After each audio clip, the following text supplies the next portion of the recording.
Australian Wildlife Journeys was formed in late 2016, and the whole premise behind starting the group was to form a collective of wildlife tourism operators all around Australia that showcase wildlife in the wild. Australia's got a remarkable wildlife offering. We've got the most endemic species of any country on Earth. 80% of our animals can't be found anywhere else. That means that people have to travel or visit Australia to see our remarkable animals in the wild. Who doesn't love Australia's marsupials, our koalas, our kangaroos, our wombats? For us, it was very much about offering that in the wild experience like people would have when they went to Africa or South America, because we're trying to encourage people to have a more immersive experience, to change the way that people want to experience our wildlife when they come to Australia or when they visit from other parts of the country. Travellers are going out to these really important wildlife settings. A lot of them are national parks or reserves, and we see that tourism plays a really key role in protecting those areas from other uses. And the more tourists we can get to a lot of our areas, the more money that we can invest into protecting and improving those habitats. Australia is a pretty unique continent, and a lot of what's remarkable about it is beneath the surface. We don't have huge mammals waltzing past the vehicle like in Africa with elephants and lions, but what we do have are amazing natural stories of evolution everywhere you look, and that's where touring with a guide around Australia is so important. We focus on interpretation and visitation in small groups.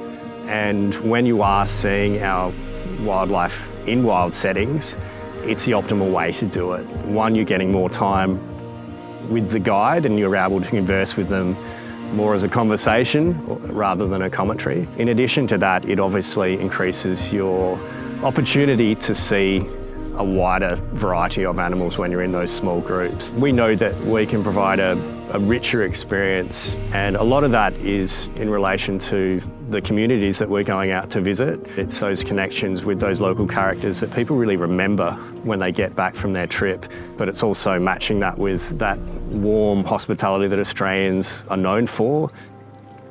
A central mission for us as a group is to really trailblaze in this area of creating a wider variety of conservation actions across Australia when people do go out on different tours.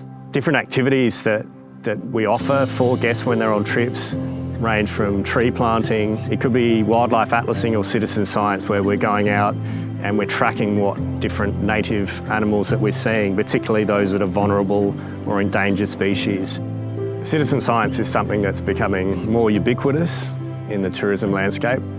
At Australian Wildlife Journeys, we want to lead the charge on making that more of a routine part of what a wildlife tourism operator does. We're working with iNaturalist, which is the world's largest citizen science application.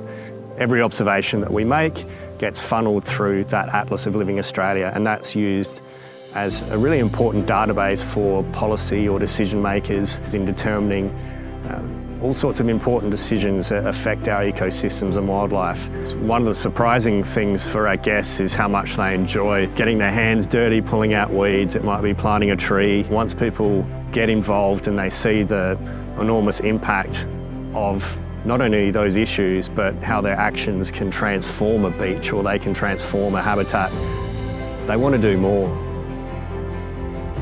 We felt that people don't have a longing to protect if they haven't experienced it themselves. You can watch all the documentaries, you can look at all the photos, but until you're out there experiencing it yourself, it's a different feeling, and it's very hard to describe the first time you see a whale shark and you put your head under the water and you think, wow, I had no idea the mammoth size of this fish. And I guess when you've been exposed to different experiences and you've had a personal connection with Australia's wildlife, that does make you want to become an ambassador. And often it takes moments of travel, which is one of the most powerful things about what we do, that infuses that passion for a lot of people when they do get home that otherwise wouldn't have happened.